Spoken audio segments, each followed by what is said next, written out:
Tales from Ilgraya presents Unveiled Escape from the Underdark, co-created by Aten and Tyler Gavin. For all things Ilgraya, be sure to like and subscribe. Tales from Ilgraya, Unveiled Escape from the Underdark. The Millionaire Market was always a bustling place. Today was no exception. The constant murmuring hum of hundreds of people in one place echoed off the ornately carved stone walls and pillars as a curious-looking Ellen began to set up his traveling stall for the day. The Keusik, also known as a sand elf, moved with practiced ease as he constructed his table and began to layer it with fine beaded necklaces, platinum bracelets, feathers from rare surface creatures, and fine leather belts. His flowing robe swayed as he moved. Anywhere else, he would have been a curious sight. Down here, 150 meters beneath the hostile surface of Deerlock, in the neutral zone between the dwarves' Lotus Mountain and the deep elves' Abyssal Spire, it was, in part, a cultural norm. On the surface, in the permeous desert, Andith wore head-to-toe coverings to protect from the sun. In the Million-Year Market, he mostly kept them on to stay warm. A few veil-covered deep elves moved over, watching as Andith laid out rare opals, mined on the other side of the permeous desert basin. The veil-covered elves whispered to one another in low, muffled voices as Andith finished laying out his spread. How may I help you fine gentlemen today? Andith asked as they looked from one another to him. The shorter of the veiled Ellen approached first, his taller counterpart leaning in, his veil covering his eyes, unlike Andith's. The leather for your belts. The shorter Ellen spoke in a quiet, emotionless manner. Is it true surface hide? Not mycelium or some other treated tunnel beast? These fine belts are made from the hide of a minor wyvern which was harvested from the Carbion steppe. Andith raised the leather so that both Ellen could look at the scale imprinting on the surface. Perfect for a busy mistress to secure her sword to. And these? The taller Ellen continued to lean and observe as the shorter one shuffled forward slightly towards the loose gemstones. His voice dropped to a low, private whisper. These come from the other side of the permeous basin. He carefully picked up the fire opal between two fingers, turning it like something alive. My lady, she collects them, especially the ones with fire inside. He settled the stone down and picked up another one. These and these two. He lined up three nearly identical stones. The taller Ellen's attention shifts to the necklaces. He runs his fingers over the beadwork without disturbing the arrangement, as his shorter counterpart walks over and begins to examine the piles of feathers. He began to pull out a few stiff feathers, sitting them aside. What creatures do these come from? The shorter Ellen asks. Those are from a carnivorous Ehones miner. Andith replies, holding up one of the stiff tines to his arm at an angle, as if it were growing from there. It is from the forearm of the smaller dromios. The shorter Ellen tilts the feather in the light, examining the spine. Dromeos? He repeats flatly. She wants to know the sex. The coloring differs. He glances at Andith, though the gesture is hidden by the veil. This pile is from the molting of a mated pair. The male gives us these teal and pink feathers, while the female gives us these black and tan feathers. Andith says, pointing out the color bands. The taller Ellen lifted one of the beaded necklaces, barely just enough to see how it is weighted. The beads are rich red carnelian, strung with jet as spacers for the fiery stones. What are these beads? He asks. Stone or shell? That is jet and red carnelian. Andith answers. So stone. The anklets. He nods towards them without pointing. Do you make them in match sets, necklace, bracelet and anklet? Or are these individual pieces? I sell either as a 3-piece set or as individual works. Andith explains, watching as the shorter Ellen moves back over to the opals. 5 emerald and 2 diamond dulas for a necklace, 3 emerald dulas for an anklet, 2 emerald dulas and 3 diamond dulas for a bracelet, or 2 ruby dulas, which can be paid in emerald value. For those fire opals, I am asking 10 sapphire each, but I will do the trio for 25 sapphire dulas flat, since you have a large order. The feathers, you have 10, 5 male, 5 female, so 22 diamond dulas for the entire lot of them. The shorter elf rests his fingertips upon the opals, remaining silent as he calculates the asking price. The taller one lays the carnelian necklace back upon its display stand gingerly, before moving over to begin conferring with his associate. A brief discussion ensues in hushed tones, and they eventually seem to come to a consensus. We will take the full set, The shorter Ellen finally says. the necklace, bracelet, anklet, this carnelian and jet for 2 ruby doulas. He pauses.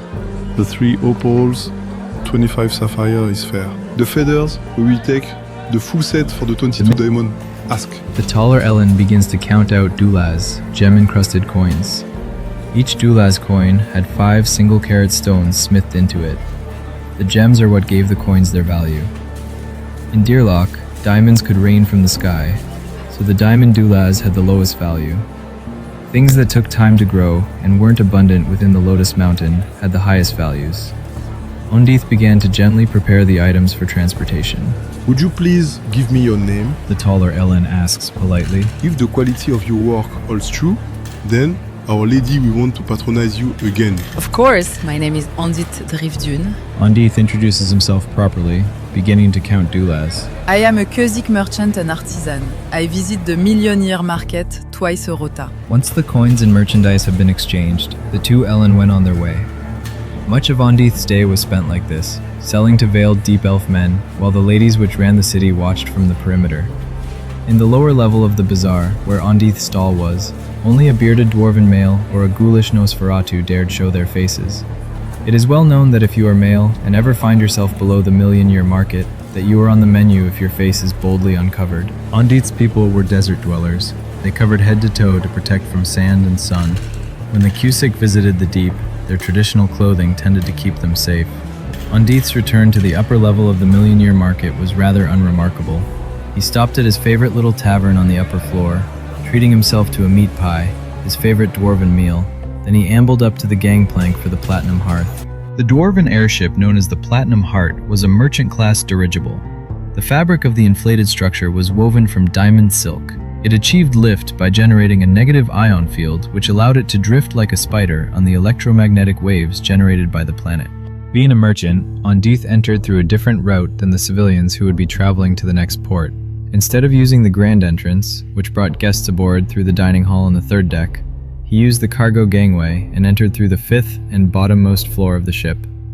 His robes hardly fluttered as he carried his merchandise through the cargo bay, his pack stacked high with his merchandise as he made his way to the stairs. He technically had a storage crate down here assigned to him. It was part of his merchant pass. He rarely used it. Even with the ship's extensive security measures, the threat of having your stock stolen from those crates was never zero. Bypassing the 4th floor, Andith made his way up to the 2nd floor, using the crew passageways. Thankfully, today his pack was light of returning merchandise, and his coin purse was heavy.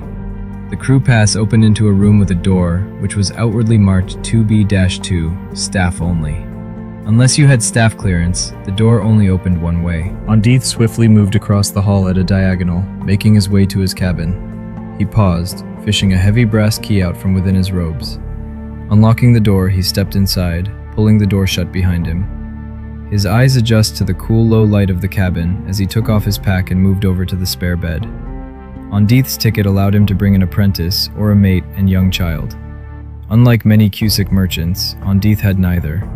This spare bed, the space beneath it, the desk at its footboard, were all covered in stock. Lifting his pack, he dropped it rather heavily on the bed. Much to his shock, instead of hearing a soft thump, Andith heard a grunt. Whew.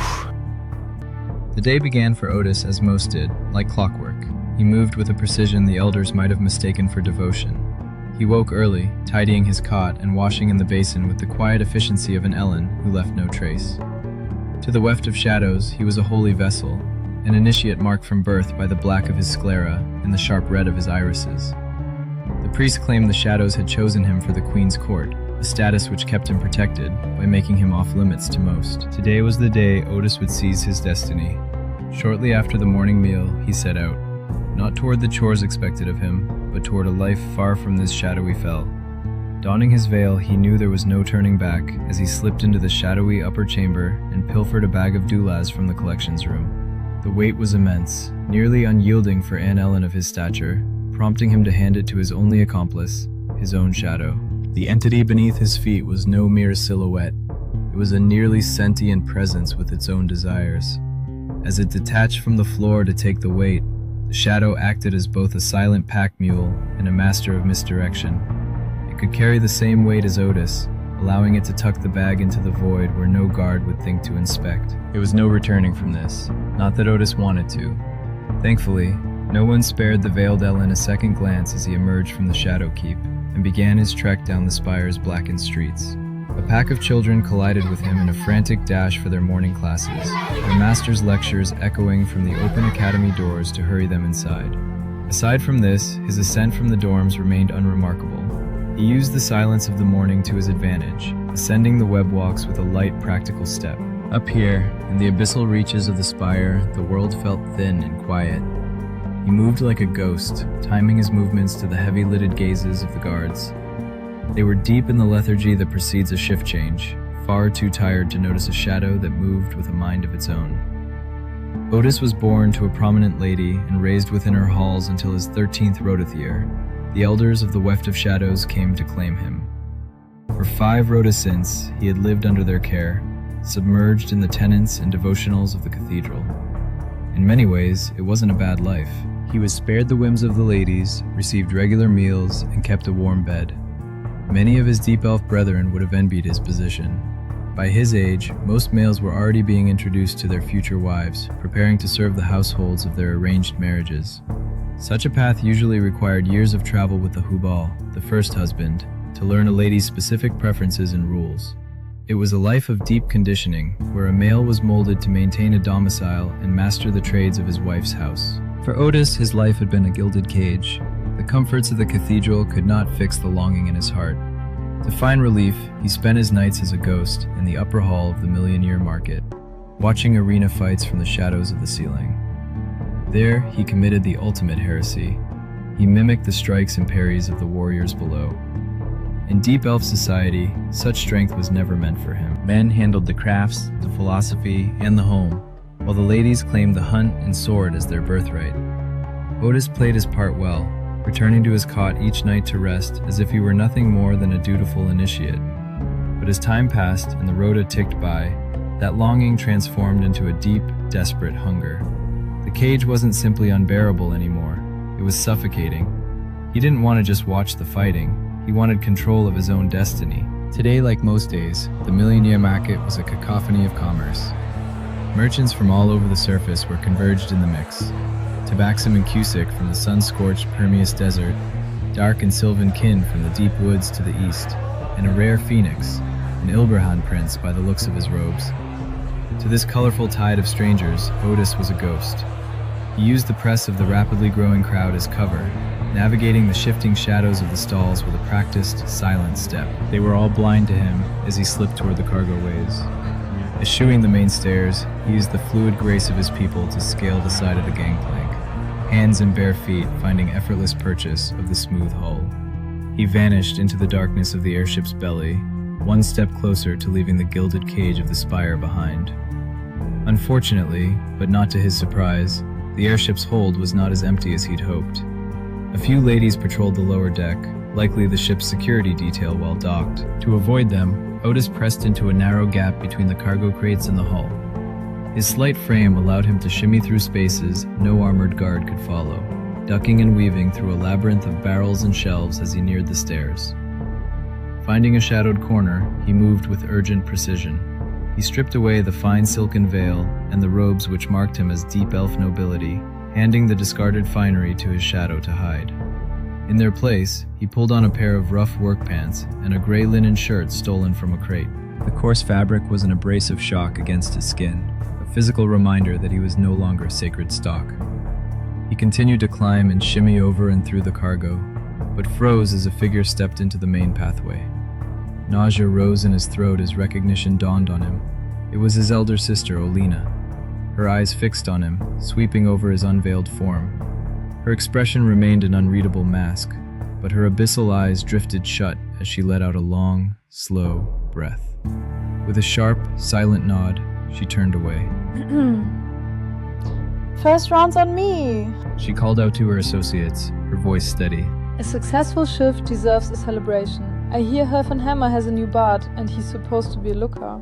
The offer drew the rest of the security detail toward the gangway, clearing the path to the stairs. Stunned, Otis didn't wait for her to change her mind. He rushed up to the 4th floor. which bustled with crew members, too occupied with their system checks to notice an elf slipping through their kitchen, disappearing copious amounts of food into his shadow. He bypassed the entertainment deck, the last place he needed to be, and ascended one more level. Finding a door labeled Economy, he slipped inside. It was little more than a maintenance closet, but it offered a view of the hallway.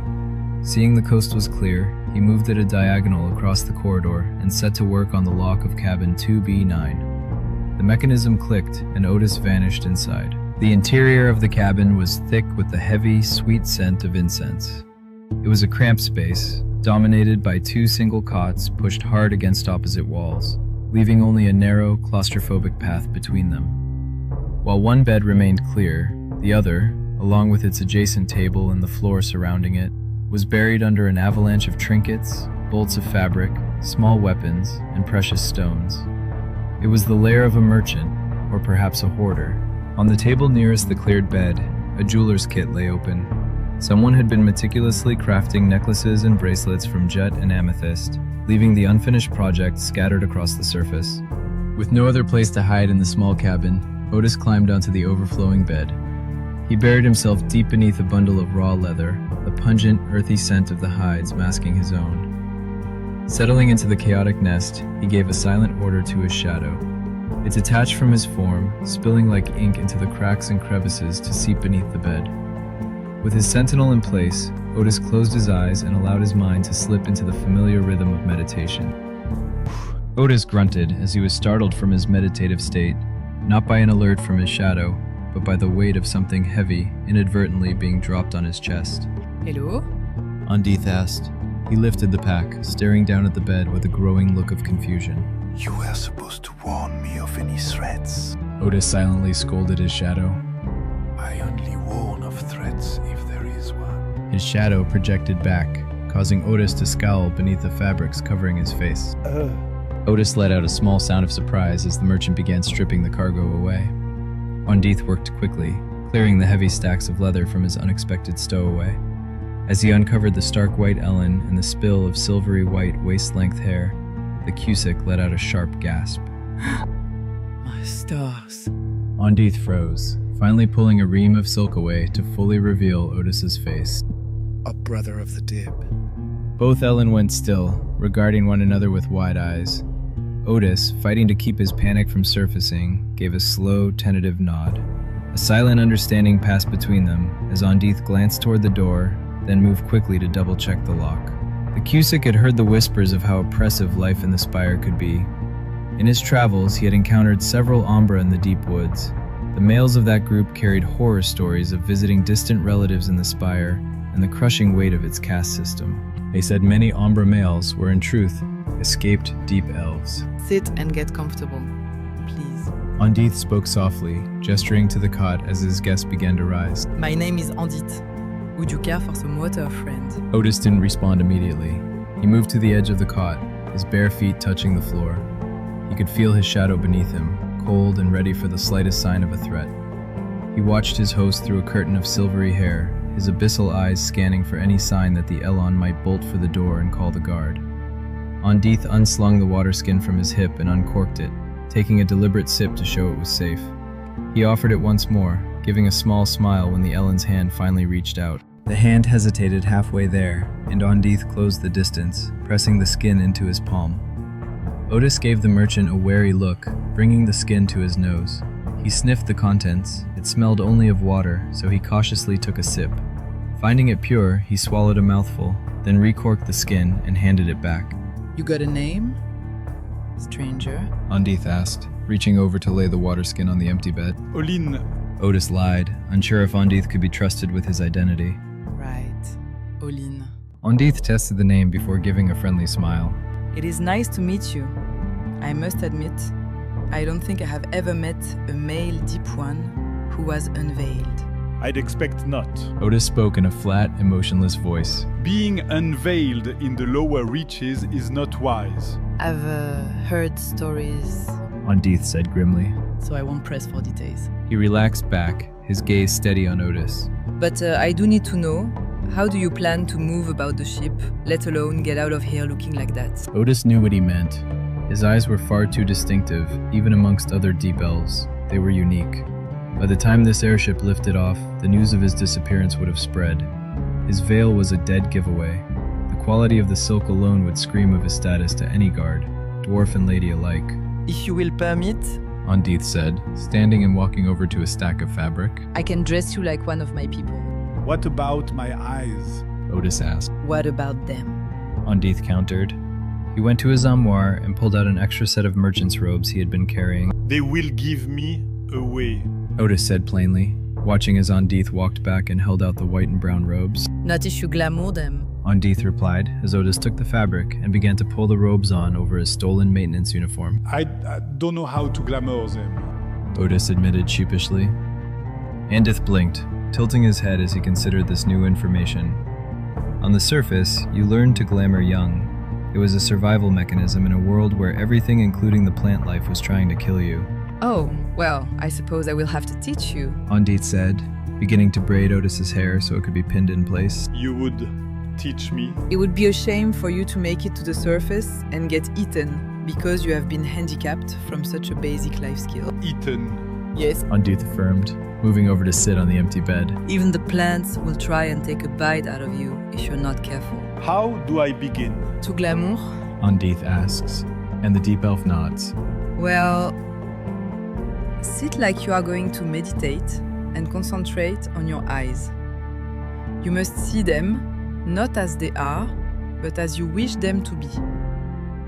If you can turn just the sclera white, The Keusik points to his eyes. like mine, they should be disguised enough to fool the guards. You're about to have company. Otis's shadow silently cuts in. Ladies are searching the ship. Otis is about to speak when muffled voices begin to reach the cabin. Let me guess, they are looking for you? Andith asks. Probably. The deep elf sighs warily. Quick! Andith pulls away some of the items from the base of the bed, clearing a path for Otis to hide underneath. The deep elf dove under the bed, wiggling his way through a few bolts of fabric to lie near the wall. Andith began to stack and reorganize his stock, making it look as if he is the only person in the room. He can hear the guards, they were 2 cabins down, questioning the occupant. We are looking for a missing Ellen who may be at risk. They can hear a female voice speaking sternly. He's most likely wearing a licumb, the black silken veils traditionally worn by the men of the deep.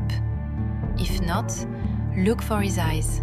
They are very distinct, black and red. Missing, you say? The occupant asked. I have not seen any Ellen with eyes as you have described, but I will keep a lookout. Please do. The female guard replies. Alert a member of staff immediately if you see him. The conversation died, and the guards moved on to the next cabin, knocking loudly.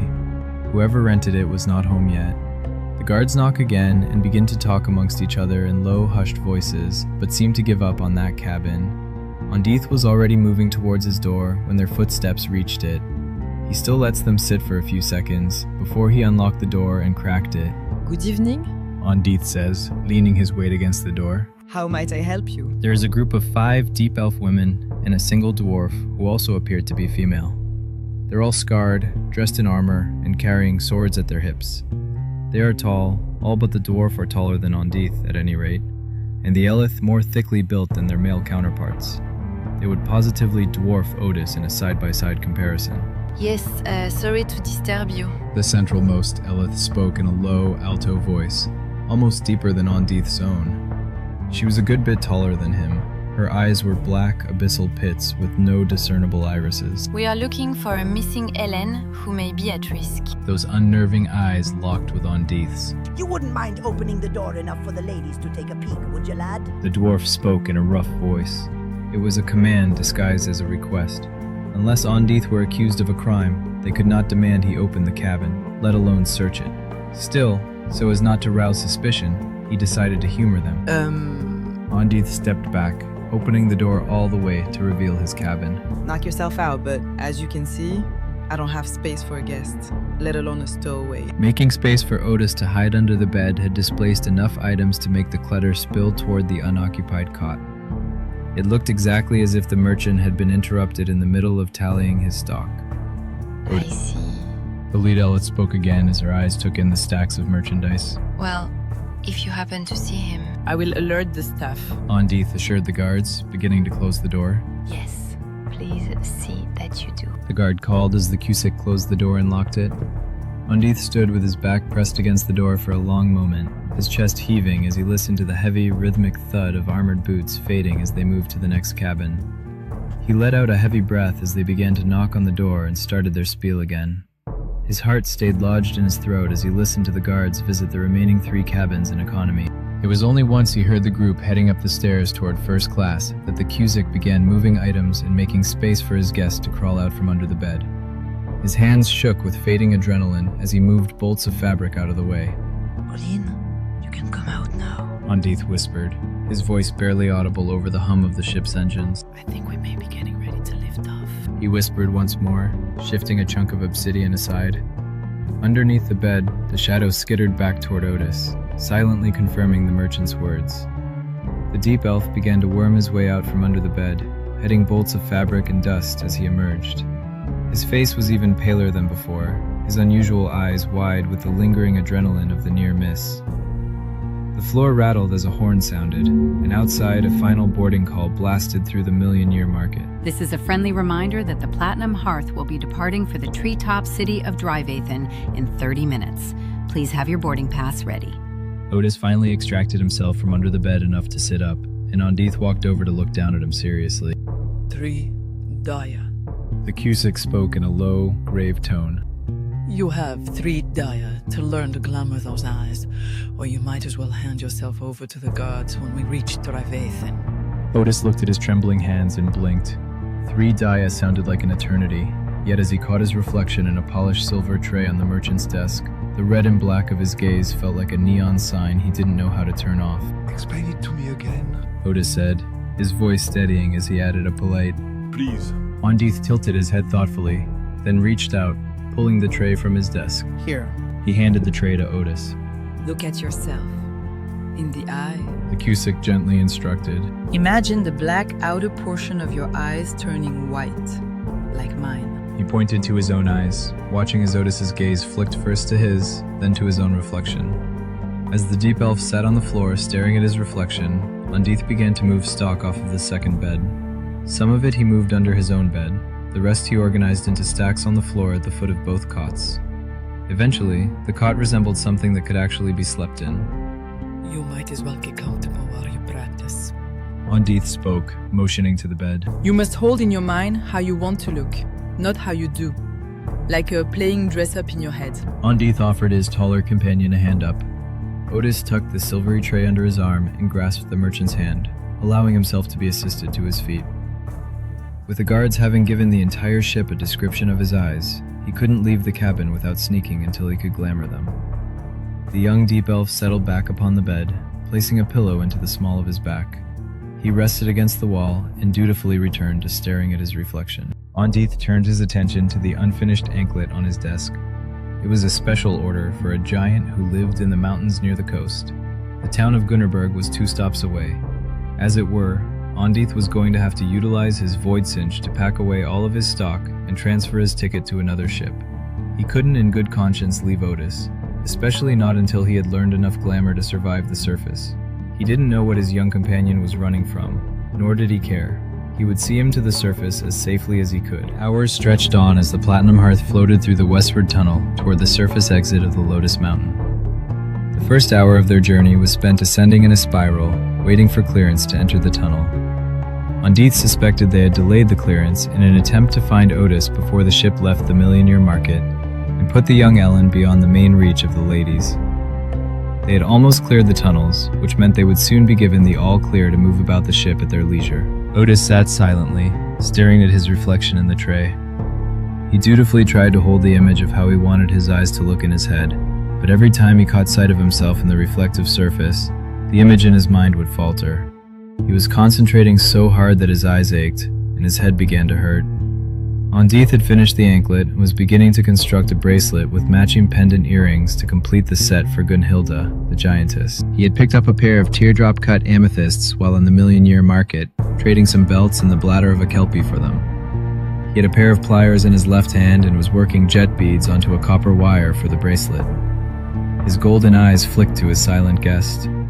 The corners of the young Ellen's eyes were crinkled, and his brows were furrowed from concentration. A horn sounded throughout the ship and was quickly followed by an announcement translated into a multitude of languages. This is your captain speaking. An authoritative feminine voice came through the speakers, pausing for translations to finish. I would like to welcome you all aboard the Platinum Hearth. The captain paused again. We are now at cruising altitude, and you are free to move about the ship. She paused once more before adding, I have been asked to remind you all that there may be an at-risk Ellen on board.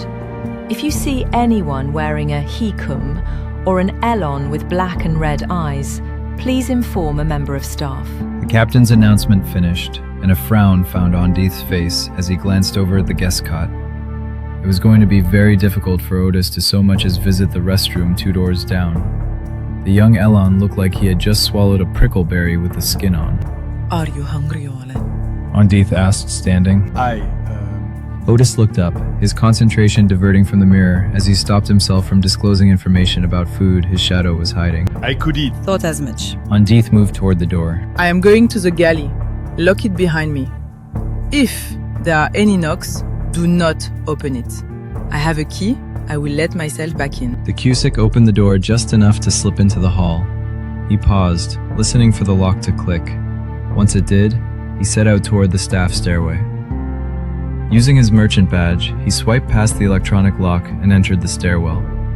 The market floor below was so loud he could hear the murmur of the crowd as he passed the door. Andith tended to avoid trips to the 3rd deck, unless he had to visit the medical center. He spent enough on a round-trip traveler's pass, just so he could sell his wares. It suited his transient nature, while providing the luxury of stable housing. The biggest perk of the ticket, though, was never truly having to spend money on food. The Sand Elf made his way into the 4th floor crew mess. With the ship freshly boarded and the evening entertainment about to kick off, most of the crew was on the 3rd floor. There were a few ladies down here, sharing a gourd of a strong-smelling alcohol and chatting casually in Rabina, the language of the Deep Elves. Andith did not speak the language. It sounded beautiful, though. Grabbing a to-go box, the Elon began to move about the galley. Unsure of what Otis might like, Andith grabbed a second container and took a little serving of everything. Roasts of every kind and surface veggies that could only be imported to the Spire. There were a few more traditional Deep Elf foods on offer, like stewed mushrooms with algae glaze and flame-broiled skitterbugs. He ended up with a 3rd box for fruits and desserts. Topping his stack with an empty water pitcher, he made his way back to the door. An orcish engineer was entering the galley as Andith made his way to the stairs. The orc took one look at the Sand Elf and gave a bark of a laugh, holding the door open. Stocking up for a long night there, Keusik? The orc asked as Andith passed. You know, belts and bracelets don't braid themselves. The small elf said with a friendly smile. Thank you kindly, Velzork. Now I feel rude. You've remembered my name, yet I can't seem to recall yours. The orc gave a low, uncomfortable laugh. Don't sweat it, friend. You remembered who my people were. The elf dismissed with a good-natured wave as he began up the stairs. Andith moved up the stairwell, carefully balancing the empty water pitcher atop the boxes of food. With most of the staff occupied at their stations, his ascent was easy. His largest difficulty was opening the door to his floor. He was forced to set the empty porcelain pitcher down to avoid dropping it. The staff entrance to the 2nd floor was devoid of anyone as the Keusik exited the stairwell. This time, he was able to simply back into the door bar, entering the floor without needing to set the pitcher down. Quickly crossing the hall, Andith once again settled the pitcher on the floor, fished out his key, and unlocked the door. Stepping into the room, the Sand Elf's eyes flitted to Otis, who was still on the bed with the silvery tray in his hands. Andith turned and grabbed the empty water pitcher before entering and sealing the door once more. Turning back to his guest, the Sand Elf settled the food boxes and pitcher onto his bed before crossing the room to relock the door. Take a break and eat something, Andith said, returning to the bed and opening the food containers. I was unsure exactly what your preferences were, so I got a little of everything for you to try. Otis groaned, looking up from the silver tray. That is most generous of you. The young Ellen looked weary beyond his years as he sat the tray aside and moved to the edge of the cot. He looked at the food offerings, not feeling hungry, knowing he needed to eat anyways. Andith moved over to his pack, pulling out 2 metal plates, some utensils, a skin of wine, and 2 small cups. He poured them both a small bit of the cactus wine and recorked the skin, offering his guest a cup with his plate. Help yourself to as much as you would like. The Keusik offered a friendly smile as he took a small serving of meat, some vegetables, and a roll of some sort. Right, thank you. Otis said in a polite voice, looking at the food. Growing up in a palace, under the care of a prominent family, he had the privilege of tasting many surface foods. He was particularly fond of the pink, starchy mass known as mashed patan. It was salty and savory, and in the spire, it was often topped with an algae glaze. The deep elf helped himself to some patan and the stewed mushrooms. He scooped some of the glaze from the mushrooms onto his patan, mixed it together, and started to eat it. While Otis ate, Andith watched the stress lines relax from the younger Elon's face, as if the food was replenishing more than just his physical body. The Keusik settled back at his work desk and began to nibble at his meal as he returned to working on the bracelet. The two sat in companionable silence, eating contentedly as the music from the night's entertainment began to drift through the ventilation. It was a quiet, almost imperceptible intrusion, and with the periodic noise from the hall, it could almost go unnoticed. Otis finished his little meal, picking out a peculiar piece of fruit he had never seen before.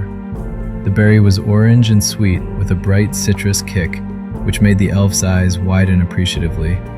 That was when Andith noticed it. The deep elf's eyes had gone completely white. A small smile found the Keusik's face. He didn't offer praise to his student, worried that drawing attention to the Elon's feet might break his concentration.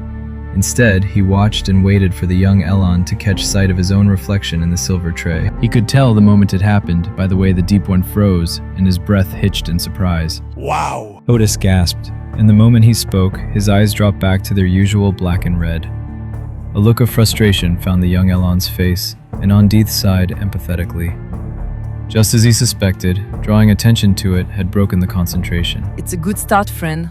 Don't be discouraged. Andith spoke with a friendly smile. Most skills are not learned in a single evening. A good start, but not good enough. Otis spoke in a determined voice. I know I can do better. And you will. Andith said gently. You have already accomplished the hardest part. Now that you know you can, it should get easier to repeat. Andith finished his food and turned his attention back to the amethyst bracelet. He worked dutifully, long into the night, perfecting the masterpiece.